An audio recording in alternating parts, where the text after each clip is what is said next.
আলহামদুলিল্লাহ, যাবতীয় প্রশংসা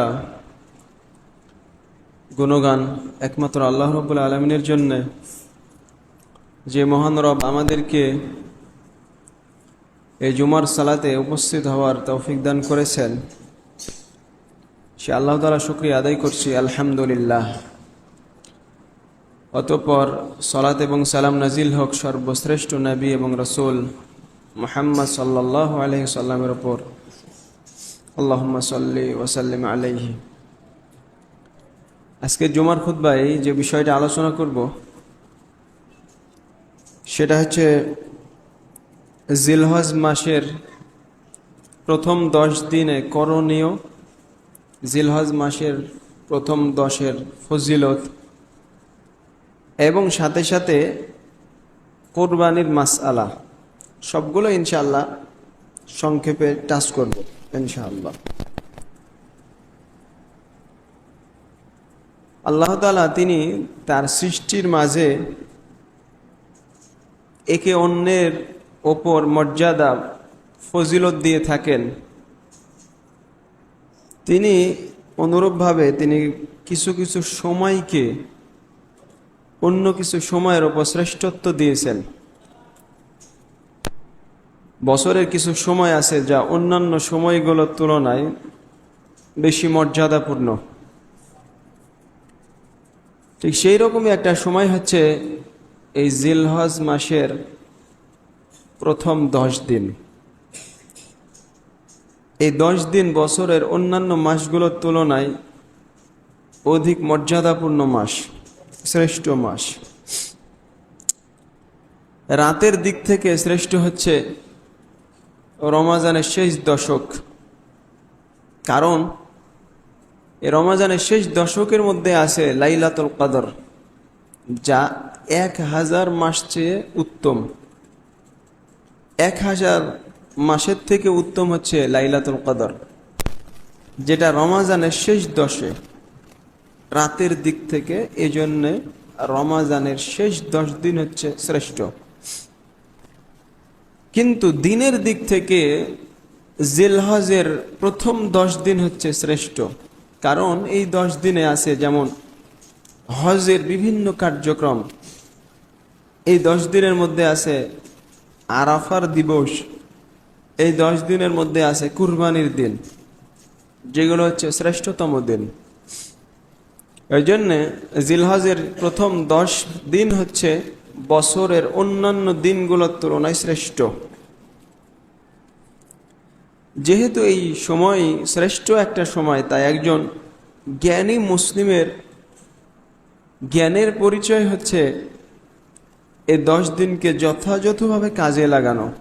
তার যে ত্রুটি বিচ্যুতি আছে, ঘাটতি আছে, এগুলো পূরণ করে নেওয়া এই 10 দিনে, যেটা ছিল আমাদের সালাফে সালেহিনের অন্যতম একটা বৈশিষ্ট্য। এই 10 দিনের ফজিলত সম্পর্কে রাসূলুল্লাহ সাল্লাল্লাহু আলাইহি সাল্লাম বলেছেন,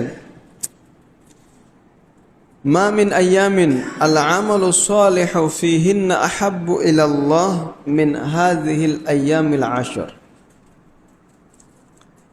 এই 10 দিনে সৎ আমল আল্লাহর কাছে যত পছন্দনীয়, যত প্রিয়, অন্য সময়ের কোনো আমল আল্লাহর কাছে এতটা প্রিয় না। তো সাহাবীগণ বলছেন, ইয়া রাসূলুল্লাহ ওয়ালাল জিহাদু ফি সাবিলিল্লাহ, হে আল্লাহ রাসূল সাল্লাল্লাহু আলাইহি সাল্লাম, আল্লাহর পথে জিহাদ করাও কি এর চেয়ে শ্রেষ্ঠ না?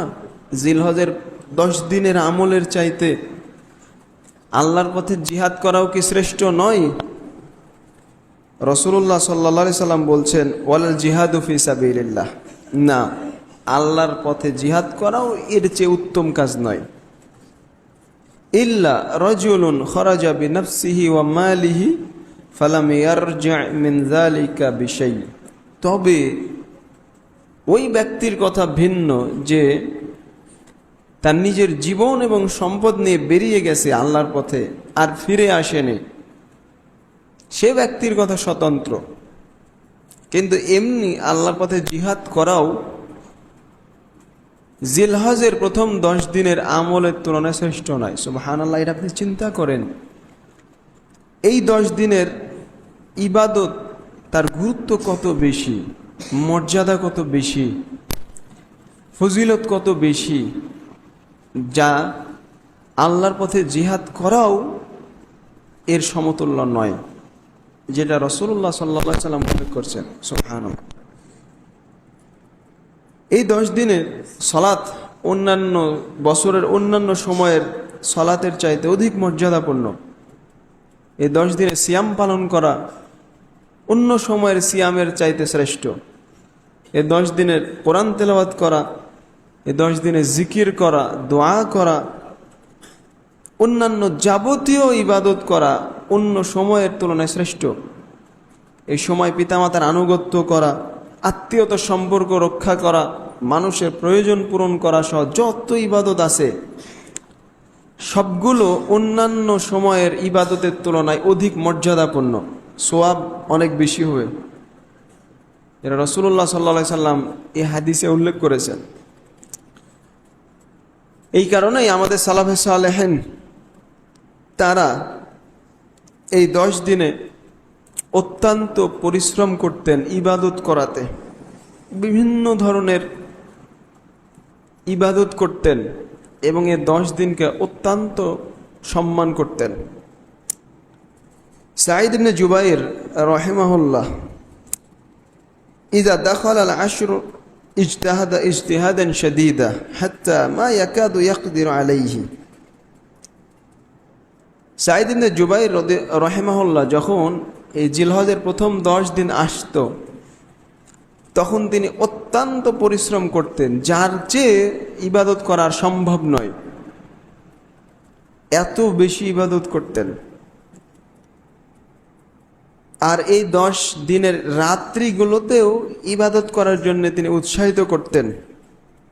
তিনি বলতেন, লা তুতফিউ সুরুজাকুম লায়ালিল আশর, এই জিলহজের 10 দিনে তোমরা তোমাদের বাতিগুলো নিভিয়ে রেখো না। মানে রাত্রে না ঘুমানোর জন্য তিনি উৎসাহিত করতেন যে রাত্রে বাতি নিভাইও না, এভাবে সারা রাত জাগো। আবু ওসমান আন-নাহদি রাহিমাহুল্লাহ বলছেন, কানু ইউআজ্জিমুন সালাসা আশর আশরাত আল আশরুল আখির মিন রমাদান ওয়াল আশরুল আউয়াল মিন যিলহিজ্জা ওয়াল আশরুল আউয়াল মিন মুহররম। আবু ওসমান আন-নাহদি রাহিমাহুল্লাহ বলছেন যে সালাফে সালেহিন তারা 3 দশক অর্থাৎ 30 দিনকে অত্যন্ত গুরুত্ব দিতেন, সম্মান করতেন। প্রথম 10 হচ্ছে রমাজানের শেষ 10 দিন, তারপরে হচ্ছে জিলহজের প্রথম 10 দিন এবং মুহররম মাসের প্রথম 10 দিন। এই 30 দিনকে আমাদের সালাফে সালেহিন অনেক মর্যাদা দিতেন। এই দিনগুলো আলাকুল্লেন বছরের অন্যান্য দিনগুলোর তুলনায় শ্রেষ্ঠ। এই জন্য এই দিনকে গুরুত্ব দিতে হবে, যেটা হচ্ছে আমাদের সালাফে সালেহিনের আদর্শ।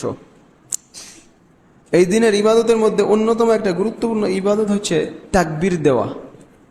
জিলহজের চাঁদ উঠা থেকে তাকবীর দিতে হবে।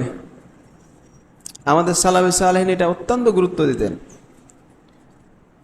আব্দুল্লাহ ইবনে ওমর এবং আবু হুরায়রা রাদিয়াল্লাহু তাআলা আনহুমা তারা ইয়াখরুজান ইলা সুক ফি আইয়ামিল আশর ইউকাব্বিরান ওয়া ইউকাব্বিরুন নাসু বিতাকবীরিহিমা। তারা এই সময়গুলোতে বাজারে যেতেন, বাজারে গিয়ে জোরে জোরে তাকবীর দিতেন। তাদের দেখা দেখি তখন মানুষজন তাকবীর দিত, আল্লাহু আকবার, আল্লাহু আকবার, লা ইলাহা ইল্লাল্লাহ, আল্লাহু আকবার, আল্লাহু আকবার, ওয়ালিল্লাহিল হামদ। এরা তারা বাজারে গিয়ে জোরে জোরে বলতেন, যাতে তাদের দেখে মানুষজন এই আমল শুরু করে। এই দিনগুলোতে তাকবীর দিতে হবে। আলেমদের ফতোয়াতে আমরা দেখতে পাই যে তাকবীর, এই জিলহজের তাকবীর 2 ধরনের। একটা হচ্ছে তাকবীরুল মুকাইয়াদ আর তাকবীরুল মুতলাক। একটা হচ্ছে সাধারণ তাকবীর, যেটা 10 দিনে, তারপর আইয়ামে তাশরিকের দিনগুলোতে বেশি বেশি পড়তে হবে, যে কোনো সময়, প্রায় সময় যখনই চলাচল করছেন তাকবীর দিতে হবে। আর আরেক ধরনের তাকবীর হচ্ছে তাকবীরুল মুকাইয়াদ, সেটা হচ্ছে সালাতের সাথে সম্পর্কিত তাকবীর, যেটা হাজি ছাড়া অন্যদের জন্য আরাফার দিন ফজর থেকে শুরু হবে আর আইয়ামে তাশরিকের শেষ দিন অর্থাৎ 13 তারিখ আসর পর শেষ হবে। এই 4 দিন প্রত্যেক সালাতের পরে তাকবীর দিতে হবে, আল্লাহু আকবার আল্লাহু আকবার লা ইলাহা ইল্লাল্লাহ আল্লাহু আকবার ওয়ালিল্লাহিল হামদ। এটা হচ্ছে তাকবীরুল মুকাইয়াদ, সালাতের সাথে সম্পর্কিত, যেটা আরাফার দিন থেকে শুরু হবে, আরাফার দিন ফজর থেকে, আর শেষ হবে আইয়ামে তাশরিকের শেষের দিন অর্থাৎ 13 তারিখ আসর পর্যন্ত। আর হাজিদের জন্য, যারা হজ করবে তাদের জন্য শুরু হবে কুরবানির দিন জোহর থেকে, কুরবানির দিন জোহর থেকে তারা শুরু করবে এই তাকবীরুল মুকাইয়াদ।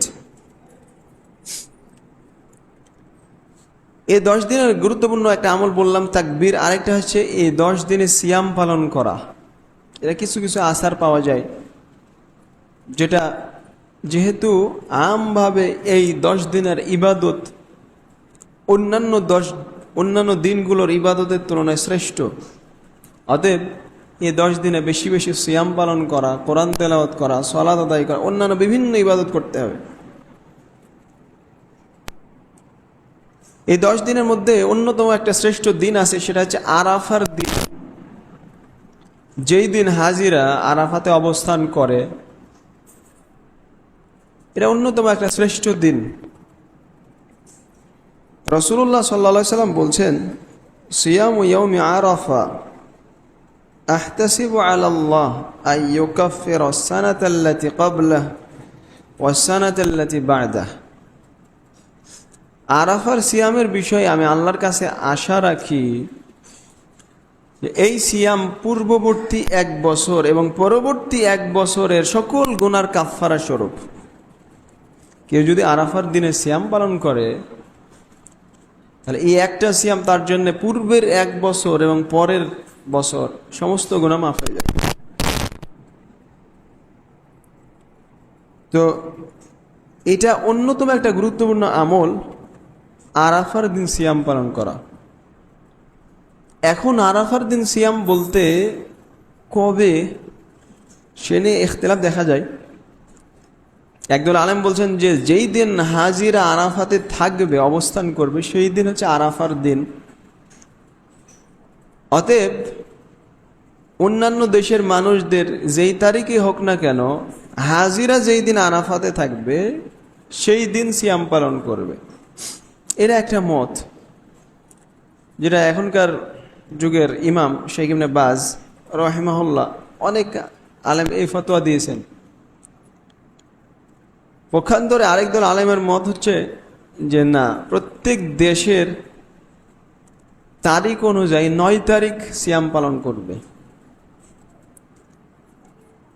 আর আল্লাহু আলাম, দলিল আদিল্লাগুলো পর্যালোচনা করলে এটাই বেশি সঠিক যে আরাফার দিনের সিয়াম নিজ নিজ দেশ অনুযায়ী 9 তারিখ। কারণ বিভিন্ন কারণ আছে এখানে, যে আরবিতে ইয়াউমে আরাফা বলতে তারিখ 9 তারিখকেই কিন্তু বোঝায়, যদিও একটা আরেকটার সাথে ওতপ্রোতভাবে জড়িত। 9 তারিখ ইয়াউমে আরাফা, 9 তারিখ, সাথে সাথে সেই দিনে হাজিরা অবস্থান করে, দুইটাই। 8 তারিখ ইয়াউমুত তারবিয়া, 9 তারিখ ইয়াউমে আরাফা, আর 10 তারিখ ইয়ামুন নাহার। এখন কেউ যদি বলে যে হাজিরা যেই দিন অবস্থান করবে সেই দিনই, তাহলে আমাদের সিয়াম রাখতে হচ্ছে 8 তারিখে। 8 তারিখে যদি আমাদের ইয়াউমে আরাফা হয়, তাহলে পরের দিন কি, আরবিতে তাকে কি বলা হবে, এর কোনো উত্তর নাই। আর ইয়াউমে আরাফা আর ইয়ামুন নাহারের মাঝে যে কোনো দিন ফাঁকা থাকতে পারে, এরকম কোনো দলিল কোরআন এবং হাদিস দ্বারা দেখা যায় না। আল্লাহু আলাম বিসওয়াব। এই দ্বিতীয় পক্ষের আলেমদের মত বেশি সহিহ, সেটা হচ্ছে প্রত্যেক নিজ নিজ দেশ অনুযায়ী 9 তারিখ সিয়াম পালন করবে, এটা ইয়াউমে আরাফা। এখন কেউ যদি 8 তারিখ সিয়াম পালন করে সেই মত দিয়ে কোনো সমস্যা নাই, ফালা হারাজ। কারণ সেই মতের বড় বড় আলেম আছে, কোনো সমস্যা নাই। এটা হলো ইজতিহাদি মাসআলা। ইজতিহাদি মাসআলা এরকমই হয়, আপনার কাছে যেটা সঠিক মনে হয় সেটাই আপনি করবেন, যেটা কোরআন সুন্নাহর কাছাকাছি মনে হয় সেটা আপনি করবেন। তো আমরা মনে করি আল্লাহু আলাম বিসওয়াব যে ইয়াউমে আরাফা হচ্ছে 9 তারিখ নিজ নিজ এলাকার অনুযায়ী। আল্লাহু আলাম।